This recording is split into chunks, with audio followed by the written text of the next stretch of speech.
Okay, now chapter 20 of the book of Joshua. If you will remember, we have to go back and think about one of the things that Moses had put in place. If you go back into Leviticus and Numbers, there was a bunch of certain cities that he talked about when Israel had their land established as they were wandering people. Here's where you sit, and wherever we set the tabernacle, you guys go this way, you guys go this way. This is where you get set up.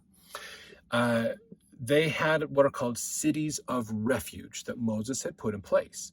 The point of these were if you were accused of murder, you could flee to these places and there remain without being prosecuted, basically. So that was kind of a safe place to go until they figured out what was going on and whether you were guilty or not. If you were guilty, they could come get you and take you and prosecute you. If you were innocent, you could be free from somebody trying to take their own justice in their own hands by going to these cities, basically.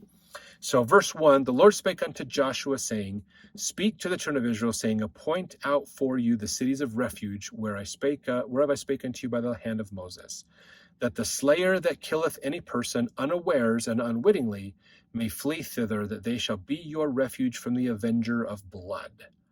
And when he that doth flee unto one of those cities shall stand at the entering of the gate of the city, and shall declare his cause in the ears of the elders of that city, they shall take him into the city unto them, and give him a place that he may dwell among them. And if the avenger of blood pursue him, then they shall not deliver the slayer up into his hand, because he smote his neighbor unwittingly, and hated him not before time. And he shall dwell in that city until he stand before the congregation for judgment, and until the death of the high priest that shall be in those days. Then shall the slayer return and come unto his own city, and unto his own house, and unto the city from whence he fled. So to give you an idea, and he goes on to appoint these cities, to give you an idea, let's say something happened. You were working in a field, you were goofing around with somebody, and an accident happened, okay?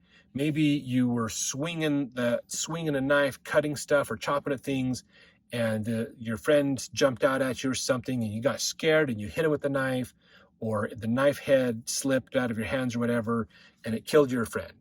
Okay, your guilt. You killed him. You caused the death of your friend because it was unwittingly. You didn't mean to kill him. It was an accident. The family of that person that you killed has what's called the avenger of blood. The next kin in line, basically, the next man in that household, it's their job to kill you because you took their family member.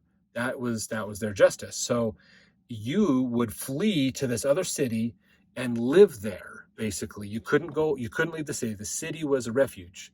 Okay, so when the avenger of blood came to find you, when the family member from the person that died, they came to find you, they said, oh, you're in this city.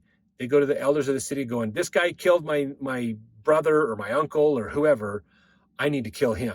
And they'll say, nope, you can't, because this is a city of refuge.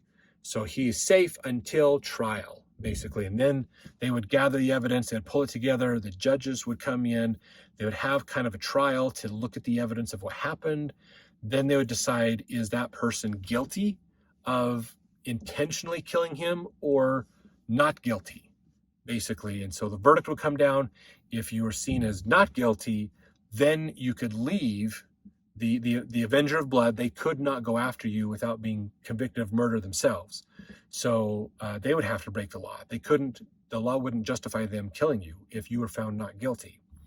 So now, once you're found not guilty, you can leave that city of refuge and go back to live with your family again, basically. I don't know how long this process took. Could be a couple days, could be sometimes, I wouldn't be surprised if it was a couple months before that process got worked through the wheels of justice, if you will, for Israel, in order to get that trial adjudicated out.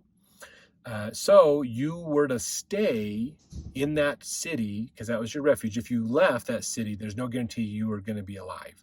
If that avenger of blood found you, they would probably kill you because you're outside that city of refuge. If you were found guilty, then the avenger could go into the city. They would capture you and take you, and then you would be executed, basically, punished for your crimes. Or as it says in there, if the high priest that is alive in those days, when he passes away, that kind of like resets the laws, resets the things that are going on in Israel, And so you got to go free. You weren't punished, basically. So you either had to outlive the high priest, your trial had to outlive the high priest, basically, which is probably a long process and didn't happen very often, or you had the judgment dealt, basically. So interesting that they have this little spot in their laws to prevent unnecessary killings, basically. So really cool idea and a concept that they had to help them make sure they didn't kill innocent people, basically. That was important. We don't want to kill, period, but sometimes capital punishment is what is needed for the crime. And capital punishment was a common penalty back then as well for lots of things. So, all right, let's jump into the next chapter to learn more as Israel is, again, getting themselves established in the land of Canaan.